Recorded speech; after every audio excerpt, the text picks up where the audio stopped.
I didn't know anything about the blockchain. My mom had taught me that Bitcoin was a scam or multi-level marketing. I put my horse blinders on and I talked about one thing. I stopped talking about everything else. And I talked about Gary Coin. 250 million in online revenue in the past 10 years. Massive, right? I'm here thinking about the bro coin. When someone pays for the membership, they pay attention, they show up, right? More than someone that's free. Well, when they own, they take ownership. The most important question is, why giraffe? Oh man, I've been in online since 2001. Wow. You're the real deal, man. Because a lot of people feel like, yes, they want the content, but they don't want the hard work. Right? You're courting me, right? Because you don't have a wife. Yeah, exactly. Okay. That's what I'm saying. It's you. The first thing is to realize that everybody that joins your community is going to leave your community. And that's how I make a lot of money. I like that. I think we should implement that one. Hey, I'm Luis. And I'm Luis. And you're listening to the Content is Profit podcast. Let's go. Bam, bam, bam. Ka-ching, ka-ching. We don't need to do it with our mouth anymore. I crushed the machine today. I know, that's pretty good. That's pretty good. Well It's muscle memory, you know, 300 episodes. But anyways, guys, if you're enjoying these episodes, please go ahead and follow us on social media. On YouTube as well, we finally caught up all the episodes so you can binge watch all of them. And 400 hours go make some money. Podcast. So much. Yeah. So good. Let us know once you're done with all 400 hours. Just put in what you sleep, and then you'll learn what you sleep. And then you make money the next day. Anyways. There we go. I like that idea. That's pretty good. Yeah, I might do that too, you know, to revisit all the awesome lessons with learning content's profit. And if today's guest helps you move one step closer towards your goal, please don't forget to share this episode. And of course, leave a 5-star review. So fun fact. All right. We've actually met this guest a little bit before we actually jumped in the call and before the DM. I was actually in a couple of his clubhouse rooms through the clubhouse fever time where I did not sleep at all that week. That was one of the rooms. So we're going to talk more a little bit about it, but I'm super excited because there's obviously things on community, on content, on NFTs. I know. He seems to be huge on community and in the creator economy, like you mentioned. So I'm very excited to dive into that. Yeah. Especially as we are kind of like retaking, right? We actually sent a message in our Facebook group, in our community earlier this week, kind of, hey guys, we were a little bit MIA because of course we were, you know, acquiring and starting the studio podcast suites. Yes. But we're back, baby. We're back in town. And I want to learn everything on how we can help our community be the best that they can. And I think today's guest is going to help us do exactly that. There's also something about a giraffe, $200,000. I don't know what's going on. We're going to talk about this in just a second. And also, you know, what's a creation rule with content? I love this. There's a lot of percentages in here. There's actually 2 percentages that we want to dive into. There's a lot, but there's 2. There's 2. Hey, more than 1 is a lot. But anyways, I am so excited. Please welcome our favorite guest, MVP, Gary Henderson. What's up, Gary? Hey, nice to see you guys. How are you? Pretty good, man. I like your headset. It looks like you're about to take over the internet world. Not gonna lie. So official, man. It is. I live in an apartment and I was in the city before now and it was loud and they were doing construction and I can have this headset on and they could have a jackhammer above me and you wouldn't hear it. So it's audio quality before anything else. I was a Clubhouse creator and I had to have good audio. Dude, that's awesome. 100%. By the way, you remind me of the initial days of Fonzie, baby Fonzie, trying to sell over, you know, telephone. We're actually going out and selling social media packages. And I had a job at the time, so I'll be like, okay, Fonzie, game time, baby. And he's like, game time. So he puts his gamer set, you know, not that yours is gamer. Yours is like way more pro. Like he's like PS4, whatever game set. Yeah, I'm gonna make yours is like a sport commentator, like proper headset, you know. Mine was cheap gamer set, yeah, and I was just walking around the room. Honestly, in an hour, I would spend 55 minutes hyping myself up to make a cold call, and then the other 5 minutes I would spend getting rejected. You know? Dude, so I mean, I'm just reading here through some of your, you know, accolades. You know, 250 million in online revenue in the past 10 years. massive, right? You're a published author. You run these amazing communities and Clubhouse. Thousands of people kind of go into your world almost every single day, right? And then you're also into NFTs and money, and you teach people how to make money from the content, which is, what we talk about on the show. So it's going to be a more perfect guest. So first of all, thank you for coming here. And obviously you worked with people like Lewis House, Michael Hyatt, Jeff Walker, Ryan Hitchens, Eric Warren. I probably, butchering some of these names with my Friday voice, but it's okay. But I'm so excited, dude. Like, how do you get started into the world of content or in the online world, right? Like probably like before Clubhouse. How was that beginning for you? Oh man, I've been in online since 2001. So 22 years online.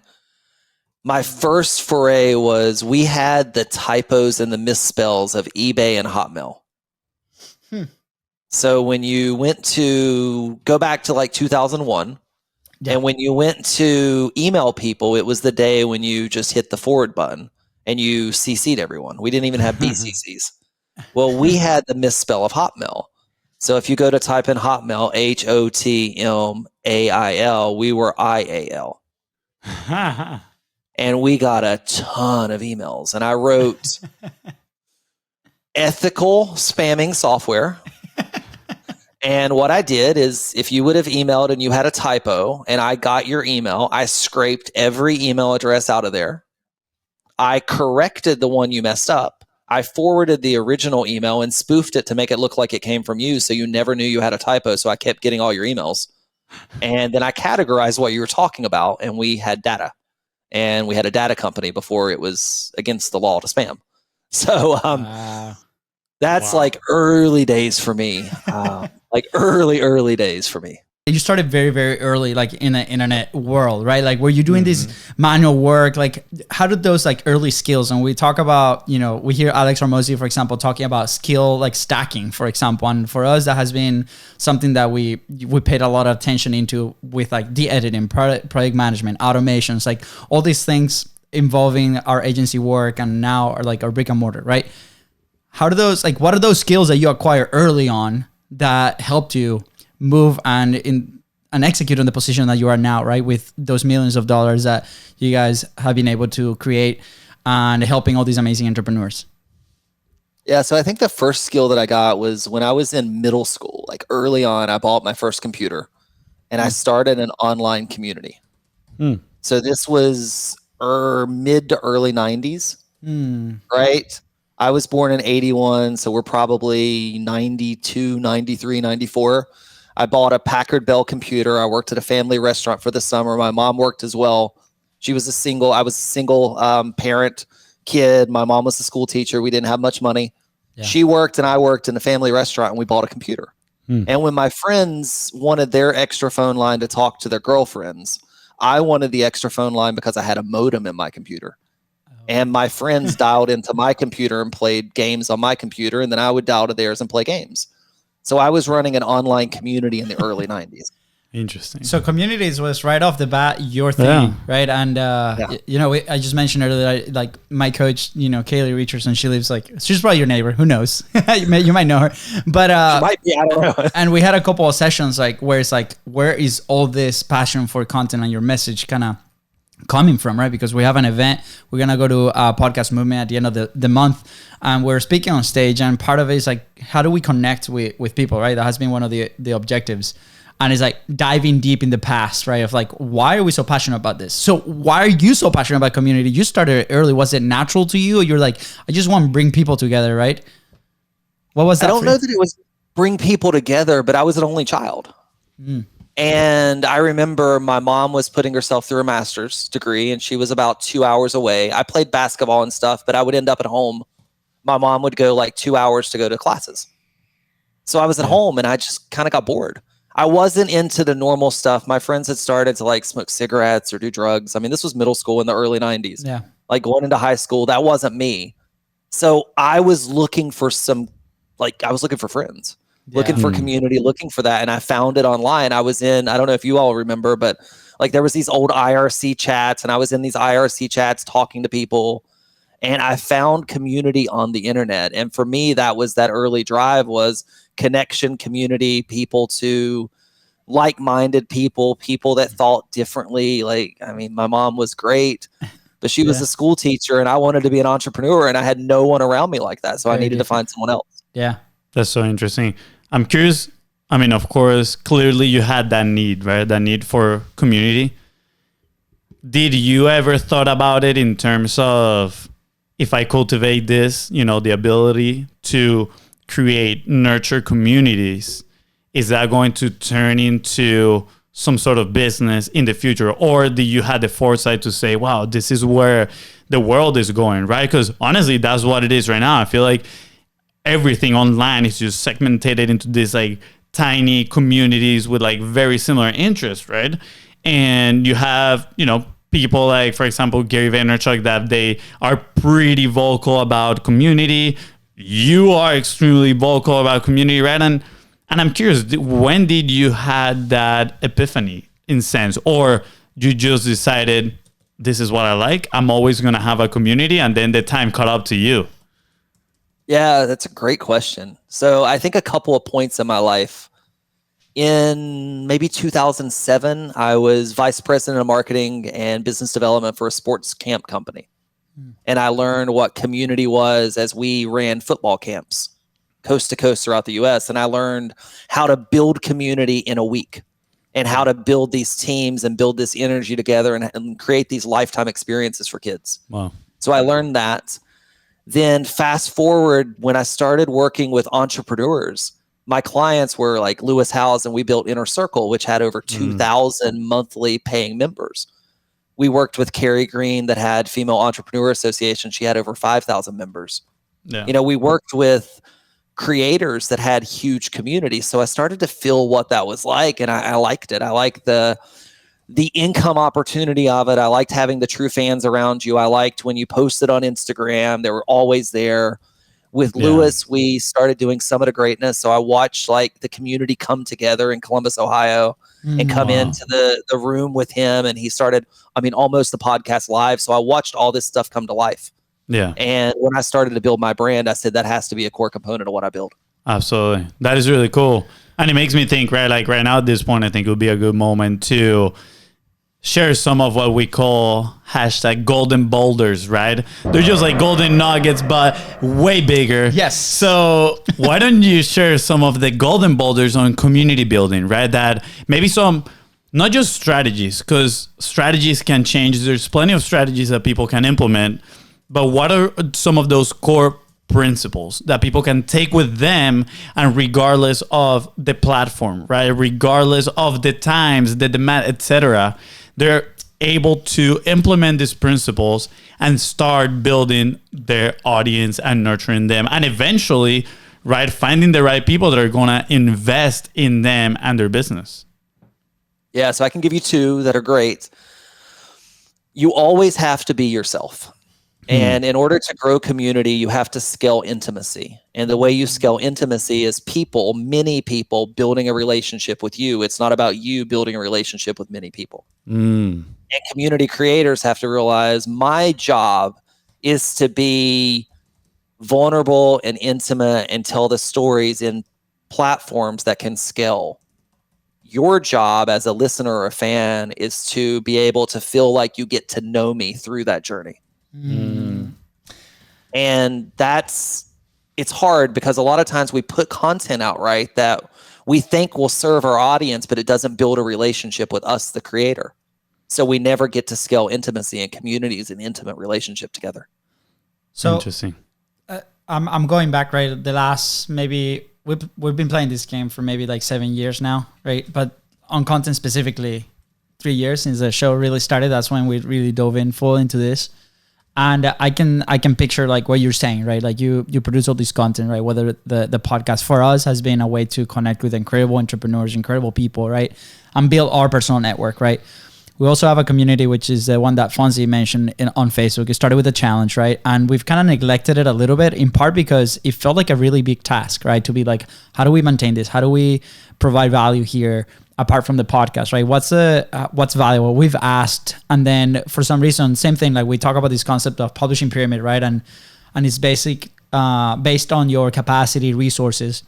So we're like, how do we allocate that to build this community, right? And for the show, for us, was a process that was like very organic, right? We started with like minimal viable show, and then it grew from that, and now it's the machine that it is today, right? Which is very exciting.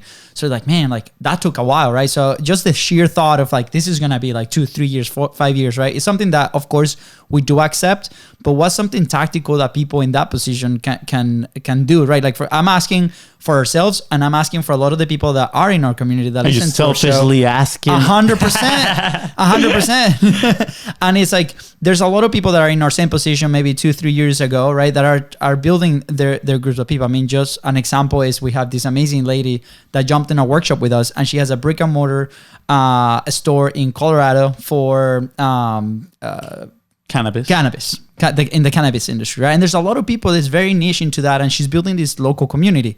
But when it's not local, like how do you tactically start to do that? So like, can you share some of maybe the first like 3 steps on how to start consistently build this or scaling that community, right? Yeah, it's the first thing is to realize that everybody that joins your community is going to leave your community. And you have to acknowledge that when they walk in the door. So you always have to be growing, and you always have to have an initiative to bring in new community members. Your goal is they stay as long as they want. Yeah. But they're always going to leave. They're just going to move on with their journey. So where I see communities struggle is they think they have to have a big audience to start. You don't. I started with one person. It was literally Russell.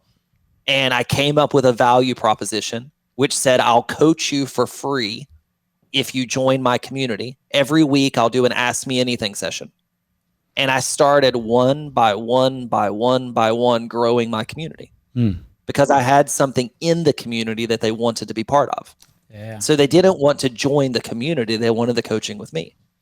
And then they built a relationship with me because we started to win together. Yeah. We started to share together. We started, like Russell and I remember we listened to music together. We had a co-working channel in our Discord server, and we played music, and we would go in there and silently work together. But it built our relationship together.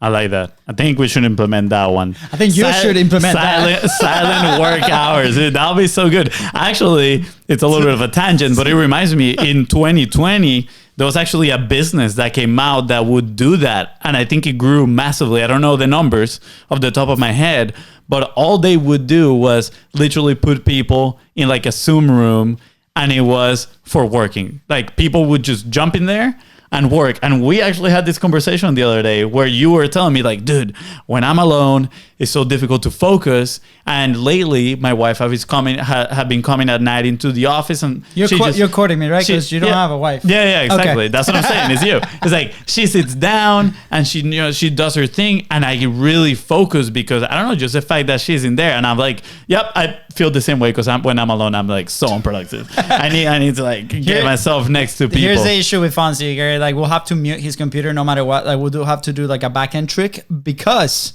every time we work together, he continues to interrupt every 10 minutes. And he's like, I have this great idea. And I'm just an idea machine, you know? So anyways, but, apart from jokes, this is great, right? You're now giving a framework for people to do that. And, going back to, we've been part of many communities, right? And we've been in and out, right? So that first seems so logical, but we don't think it is our own thing. Like I said, that people are actually gonna leave, right? And I manage fitness studios, so it was the same thing. It's like every month we're gonna have people falling off. It's normal. It's totally normal, right? We're gonna do our job to make that as minimal as possible. But I think that is key, honestly. Like if there's one takeaway so far, like there's plenty, but like one very important one is the acceptance, right? Not just the realization, the acceptance that there's people that are going to be coming in and coming out of the community, because it is a journey, right? And honestly, when you said it, that was kind of like a little epiphany, because I have that fear. I'm like, well, what if they don't come back? Guess what? It's just part of it. Like, and in retrospect, I look at myself, I'm like,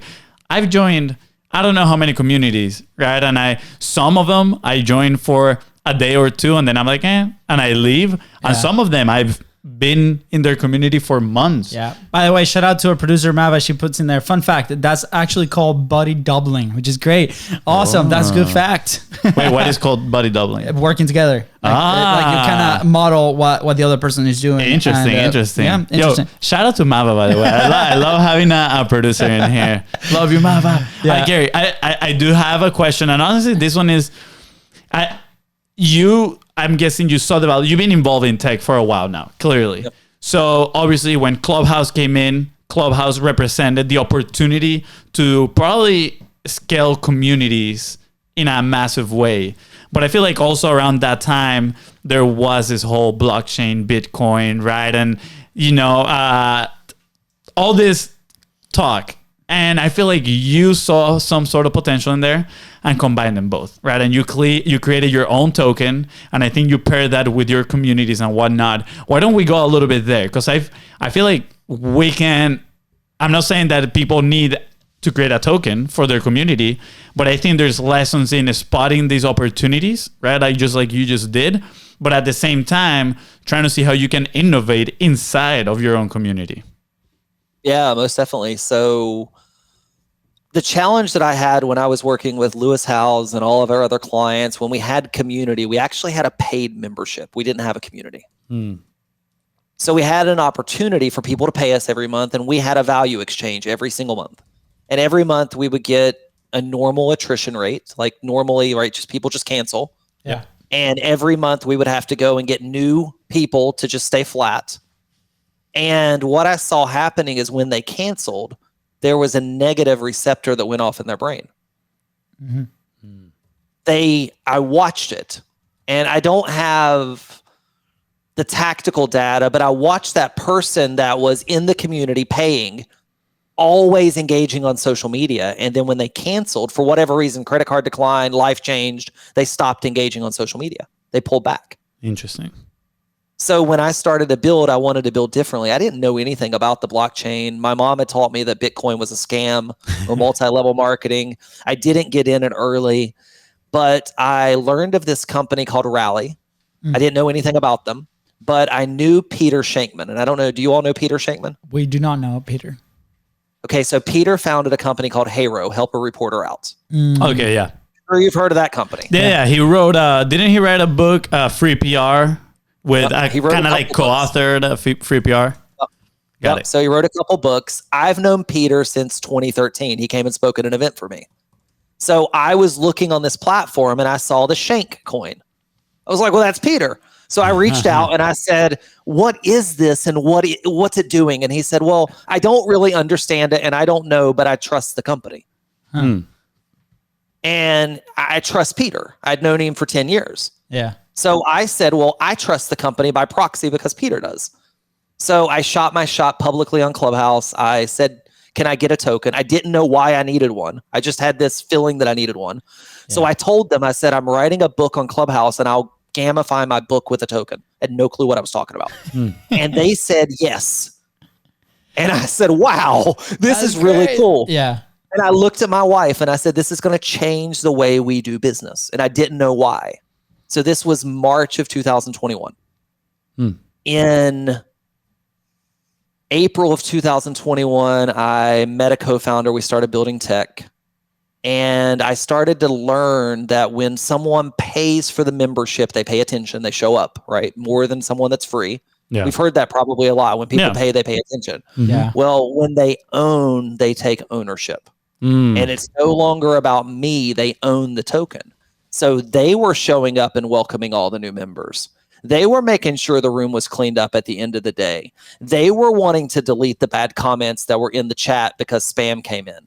They were taking ownership of the community because they owned the token that the community was built on.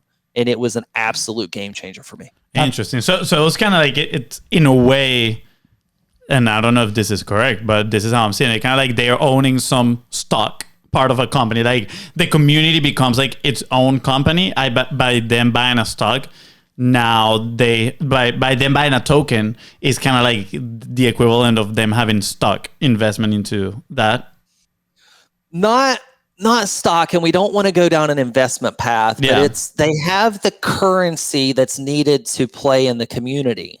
And they're excited because they own it, or they own a seat in the community and they're excited because they own a seat. The same way you would take a different level of ownership when you own your house compared to if you just rent your house. Got it. That is so cool. My head is going crazy right now, right? Because I was very fortunate to live in Barcelona for a year, and the soccer team there, the football team there is like my favorite team in the world, right? And I was able to experience that. And they're one of the very unique clubs that they have memberships for their fans, right? And they buy into the club, right? And they have like all these rights and they gamify it. Very similar, right? Like this goes way behind. They have a seat in the stadium that's like their seat, and it passes through generations, right? It's incredible. And you could really see like the attachment to that. And I'm a fan without that, right? But it would be cool to do that. Now here's my challenge, right? Like, you dove into this, you had the resources, you had the connections, you had the people, and it was a tool, right, that you utilize to leverage your already high skill of community building in a sense, right? You were also, I'm trying to distill a little bit of the principles that we talk about on the show, right? Like you were on the wave with Clubhouse, on the wave with NFTs, on the wave with crypto, like all this combined, right? And you grab and you put in a product / community / experience in the middle of this, all right? And kind of like everything aligned to where like it was probably a very successful launch, and then you were able to kind of ride that wave. So for the people listening, right, like this is a very specific example, but you can also do this with different things happening in the world in your market. It doesn't necessarily have to be an NFT, because in my head, when I'm thinking like, wow, this will be great for a Contents Prophet. We talked about this. We had another NFT guest in the show, and we talked about tokens and how it could be the Contents Prophet community, and each podcaster have a token, and the more people listen to your show, the more your token kind of elevates in value, and XYZ, like all these crazy ideas. But on the execution side is very intimidating because we do not know that. So keep in mind, the context is that Gary has been in this industry building these communities for a long time, and it also has resources and the connections, right? And a good way to do that is actually bringing people into your own platform. But like at the core, right? Like for example, what are some of the principles, right, that you probably tag along to build this, right? An incredible experience. I'm going to say a couple, and then you can tell me like on your side, but you rode the marketing waves of like 3 very big topics at the time, right? You leverage a relationship and trust that you build over 10 years with somebody that you admire, a company that kind of works, right? And then you use your resources to actually elevate and build the thing that you launched, right? Which in this case is that community with your token. Now, what are some others, right, that maybe I might have escaped my debrief that, we can use as a framework for people building something like this? Yeah, the biggest thing that I did is, have you ever seen a horse and they have the horse blinders on? Yep. Yeah. I put my horse blinders on and I talked about one thing, and that was it. I stopped talking about everything else, and I talked about Gary Coin. Gary Coin, and that's all I said. Every story related to it, every example related to it. And entrepreneurs, creators, most of us don't have a big enough brand to talk about a lot of different things because we confuse our audience. So what I knew is if they bought Gary Coin, I would instantly deliver it. So I gave them instant gratification, and I knew that it was a good opportunity. So I honestly talked about it everywhere.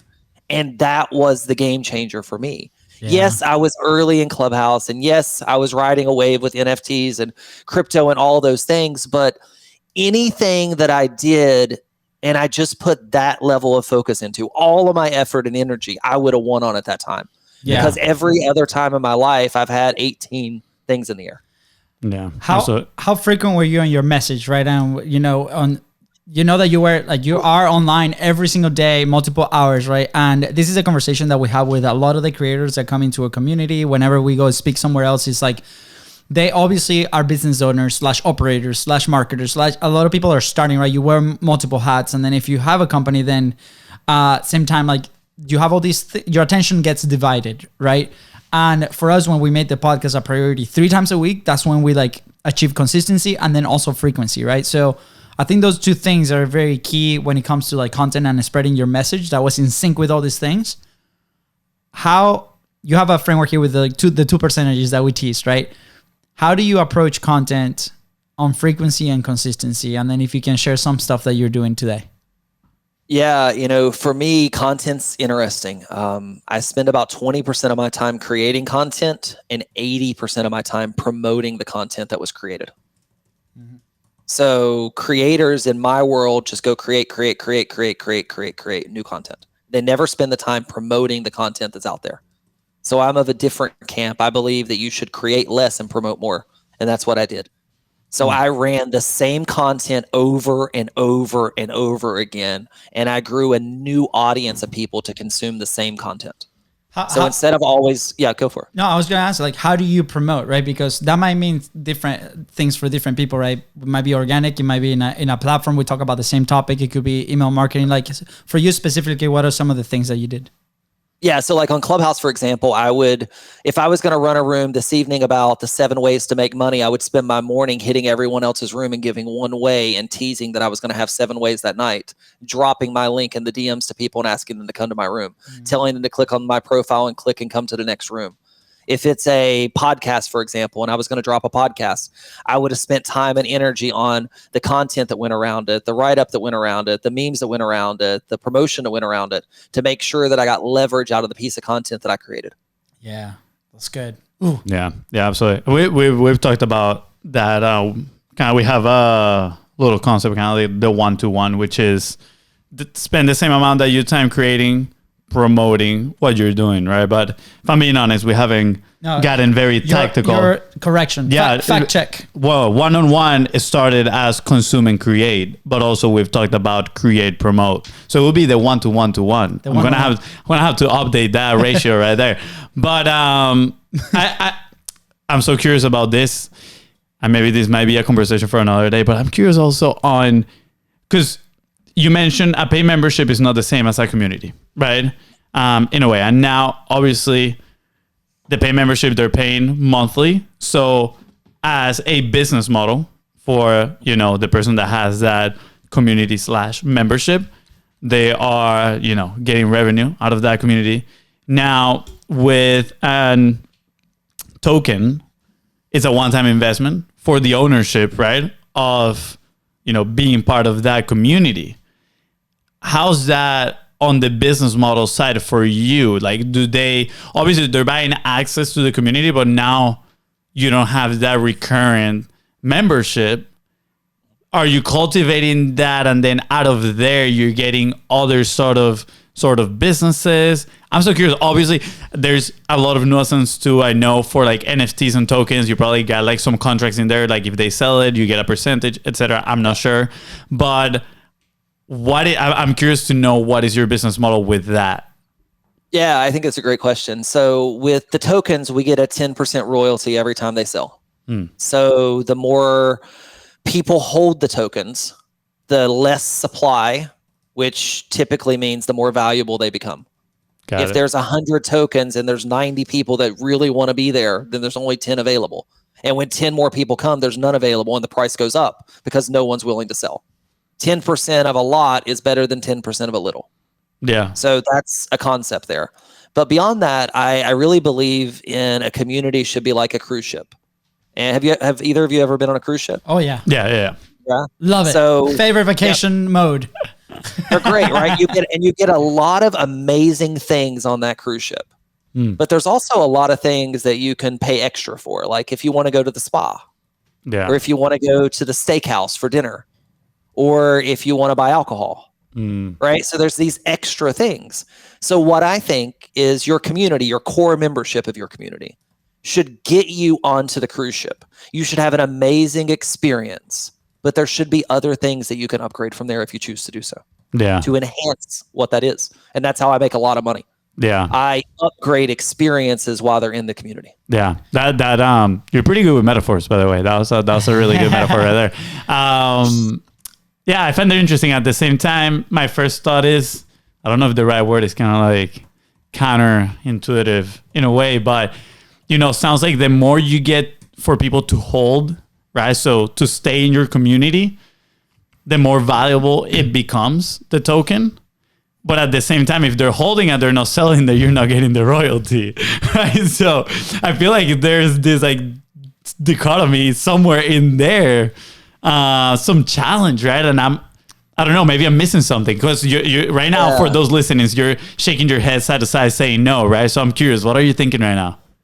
You're getting your true fans that love you. Yeah. And they're making a decision every day to continue to hold your token rather than sell it. Yeah. And every day the value of that's going up and up and up. They're invested in you so much. This is not about all of the money in the world for you. This is about they want to be part of what you're building. And you need your true fans. Yeah. You have to have them. You need the people that, like, you need the people that'll go leave you a review on your podcast. You need the people that'll go show up and leave a comment somewhere. You need the people that will defend you from the haters. You need the people that when you say we're going to go to Podcast Movement and have a live event, you've got people that want to come to your live event. Creators need that. Yeah. This is that community for you. And they love to spend more money with you. Yeah. They love to. They're your true fans. They're going to buy whatever you put in front of them. Yeah. Yeah. And keep in mind, like, this is a concept, right? Like, obviously in your specific case is with your NFT and your community, but like I'm looking at, and I have I recently got into soccer trading cards, and it's very similar, right? It's like you have like this Messi card that is valued at $2 today, but then you believe in that player, or you have this rookie card, right? And you believe in that player, and you're next to him, and you know, you root for this guy, and as long as he performs like that, the value of that card is gonna go up, right? And then if you keep it, right, perfect. If you choose to sell it, great. But then, you know, you're not part of that. And a lot of people, you know, collect their very specific cards for a long period of time, even without be like, I'm not gonna sell this ever, right? Except if there's an emergency or something else, right? And I was researching a lot, and you know, I want to make the connection with also a physical good like that, because it's very similar, right? Like, you believe in that player, you believe in that product, right? And if you trade cards with like basketball or baseball, it's the same thing. You know, my dad, I was telling him the other day about the thing, and like he immediately ran up and he had like this album of full of baseball cards from like the 70s, right? And he's like, I got this. What do you think is their value? And I'm like, I have no idea, maybe nothing, but like it was like the thing that he was holding, right? And because he believed in the sport, he believed in that. So this is super exciting. And most important question as we wrap up, right? There's 3 questions, but we're wrapping up already. Oh my gosh, I got so many questions. But I mean, yeah, a few minutes. But here, like, the most important question is, why giraffe? Yeah. So no reason, honestly, until there was a reason, and now there's a huge reason. So on Clubhouse, I started to notice that people would come into my rooms and they would have these little profile rings around their profile. And I trusted them. And I would bring them onto my stage to provide insights or ask questions, and I knew they weren't a troll. Yeah. So we wanted to create something like that in our community. And I had learned of NFTs, and we had Gary Coin, and I learned that in a currency, it needs to trade hands. So I needed to get it out in the world. So I needed you to buy the currency. And then honestly, I needed you to send it back to me. Yeah. Because I needed to use it to reward more people and grow the community. So I decided to go the NFT route to create a reason for people to pay me and give me the coin back. The Bored Ape Yacht Club had just crushed it. Everybody was doing monkey derivatives or ape derivatives. Yeah. I went out and did research and found that nobody was doing giraffe. And I looked at giraffe, and I looked at what they were as like a spirit animal. And you know, they stand above everything else. They hold their head tall. And I'm like, well, that's a creator. Yeah. And we leaned in. Now I have a different vision. Now, do you all know what a unicorn is in a tech company? Yeah. $1 billion. Yeah. Yeah. So there's not been very many of those companies in Web3 that have reached $1 billion yet. My goal is their giraffe. We're not unicorns in Web3. We're not unicorns on the blockchain. We're giraffe. And we're the top of the top of the top. What we're building is, it will run Web3. It runs communities for Web3. It takes everything that a creator like you would need and makes it work and makes it simple. And we're building to make as many billionaires as possible. That's incredible. I love a couple of things about this. First, do not overthink your logos or your brand. There's so much time lost in that, right? And then it's like an example from us that might be a little bit different from yours is like when we chose the branding for Biz Bros and Content is Profit, we literally went to like a randomizer like board of colors and we like hit random. I think we did it 3 times and the third one's like, that's it. And it's like the most random colors ever, right? And they carried on and people are like, how do you guys chose your branding? I'm like, it was literally random. Like, and then we're like, we just like blue and we like green and we like orange, we like all these colors, and we can assign the value to it. So I love that story, right? Because it removes friction from going and execute and then it evolve into something else, right? Like, so anyways, there's many examples that we can go from there, but I love it, man. And, I have a lot of questions. I have so many questions. Okay. Like I'm going to have Gary, to... I have part two at some point. I'm going to have to jump in your clubhouse and just educate myself in here. Because you mentioned something right now that you had people buying the NFT so you could get your token back. Can you explain that a little bit? Yeah. Do you pay taxes? Okay. Yeah. Well, that's so the government gets some money back. Yeah. True. See, they give you the money and then they take it back. And then that drives value. So I learned that I needed a way to collect money back, because if you bought Gary Coin and you held Gary Coin and you had nothing to do with it, eventually you would sell Gary Coin. Yeah. But if you bought Gary Coin and I gave you a nice shiny giraffe with a lot of cool perks and rewards and benefits, you might send me back the Gary Coin you bought. And then you might want to go buy some more. So I needed to create demand. Yeah. So I created something for them to spend their coin on. Yeah. I needed to collect it back so I could turn around and use it. How much education do you need to do with your community on this world, right? Because we talk a lot about your marketing message, right? And then the education that's needed from, target audience to product, and selling and executing, right? How much of that, or is your messaging targeting a specific market that already knows about, wants to be in a community, right? Already knows about crypto NFTs, like have that knowledge that can go and execute, or there's like a lot of education involved? So that's a great question. When I got started, there was no technology there. I've spent the last 2 years and a considerable budget building the technology to make it easy. Nice. So we believe in something called right message to the right audience at the right time. We took the blockchain and all the technical stuff, and we locked it behind an email and a password. So we have consumers that log in with their email and password and 2-factor authentication. They never see funky wallet signups. We do email marketing to token holders. We have segments very much like lists inside of a HubSpot account. So we built the marketing tools that creators need so they never have to worry. They don't need to know what a token is. They don't need to do anything about it. It's a full turnkey solution. They can literally, if they want to make their own NFTs, they can log in, they can upload a picture, fill out a form like a Google form and hit the button. We automatically write the contract, lock in their royalties, create a sales page for them to sell it, and lock in their royalties for life as they're selling it across, and they can protect it. We wrote all the technology so you don't have to. Wow. You're the real deal, man. I'm looking at Gary.club, and it's pretty impressive. I'm not gonna lie. I love this part of your message, which says, the truth is, becoming a successful creator takes grit, determination, and a whole lot of hard work, right? And I love that, man, because a lot of people feel like, yes, they want the content, but they don't want the hard work, right? And just like you said, like you showed this when you were talking about the promoting your own content, right? You were like, oh, I will spend a full day, jumping from room to room, sharing one of the things, to then later on, get them to go to my own room and then share the 7 tips. I was like, that is a lot of work, that most people are not willing to do. They want the nice, fancy looking content with the cool captions and the awesome transitions and B-roll. But guess what? That's not enough. Like we say all the time now, like I'm literally, now when we get now on sales calls, I tell people, I'm like, dude, like our perfect client is a person that loves content and they want to create more content and they are okay with jumping on camera.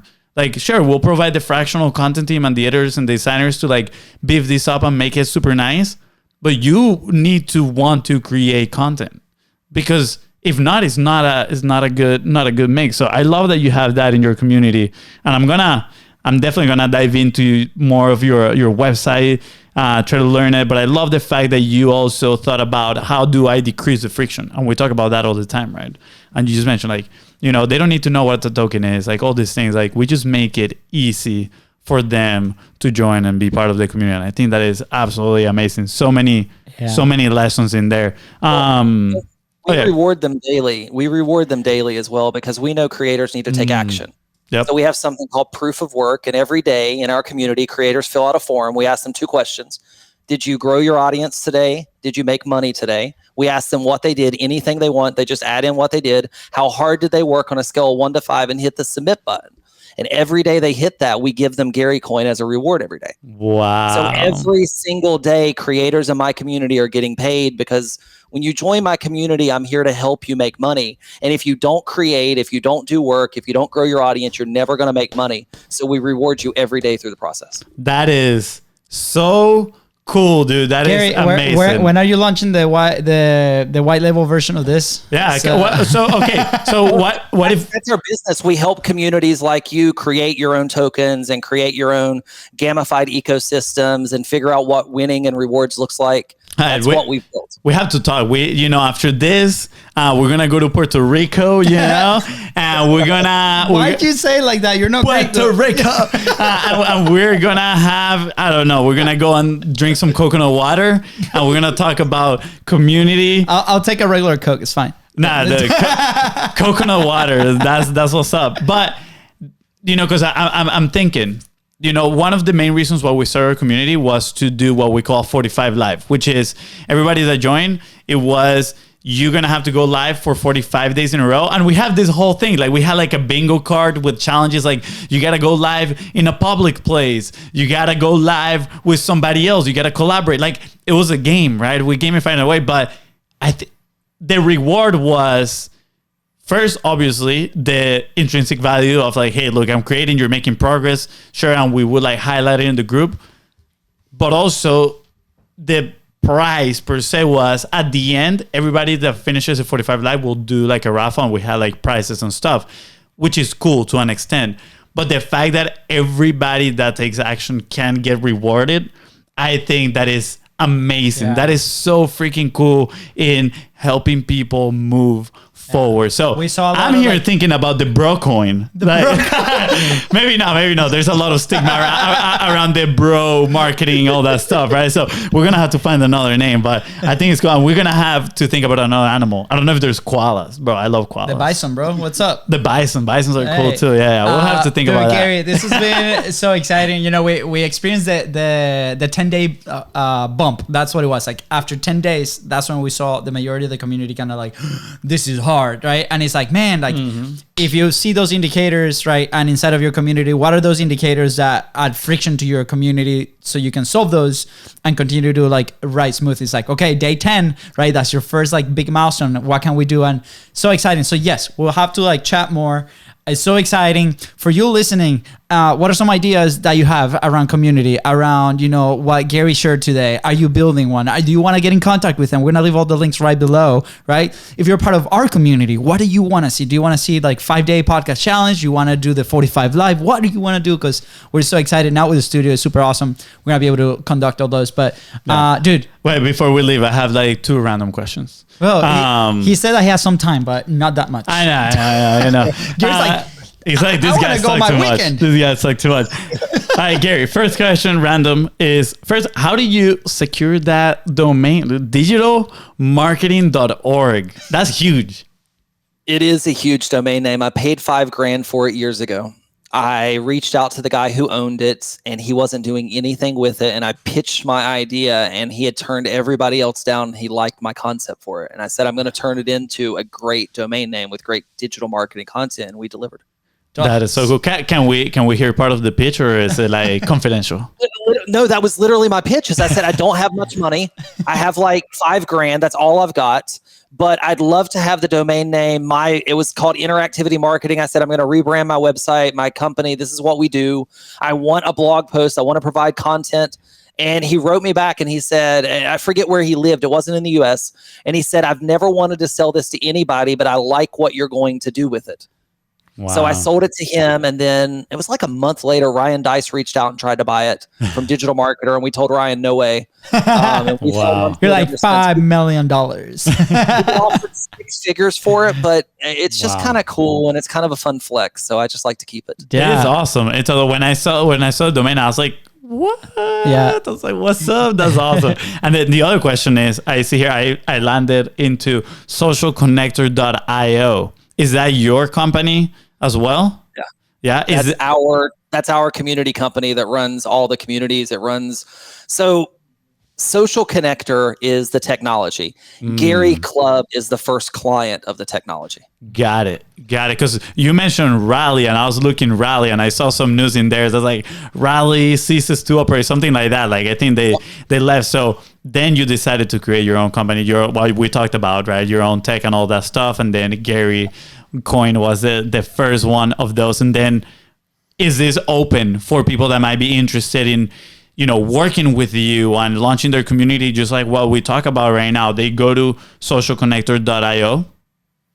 They go to Gary Club, and at the bottom it says apply for a token. If you go to gary.club, you'll see social tokens, and you can see there's 25 or 30 tokens there that are other communities building on top of our technology and running on our technology. You can see our supporters and our top 100 leaderboards and our badges and all the gamification and everything right there. Dude, I'm thinking this is great for like, I'm thinking sales teams, like internal competitions for companies on like, I'm sure like you've thought about 30,000 applications, but I'm like, my mind is going crazy right now. And I'm sure like the audience is too, man. That's so cool what you guys are building. Thanks for coming on and sharing all these lessons, man. Yeah. Appreciate it. I'm Stop excited. Talking, Fonzie. No, I'm just saying. I'm super excited, and usually after the podcast, I'm all hyped up, like, dude, this is awesome, right? And so, but I'm pretty certain that after I let my emotions cool down, and reason takes over, I'm still gonna think this is pretty freaking awesome, and I'm gonna tell you, I personally got a little burnout from a Clubhouse. And I haven't been there in a very long time. I don't know if it's Clubhouse or maybe you're doing Twitter Spaces. I don't know what you're doing right now, but I'm gonna found you, bro. And I'm gonna tune in. I'm gonna tune in and listen to your message. Yeah, I'm very very excited about this.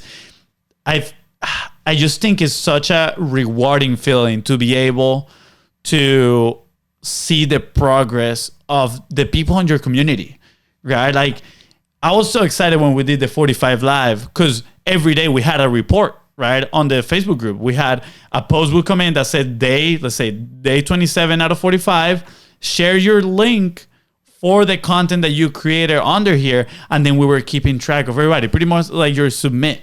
And it was so cool to see the people that submitted the stuff. Like, it was rewarding, right? Selfishly for us, the host of the community.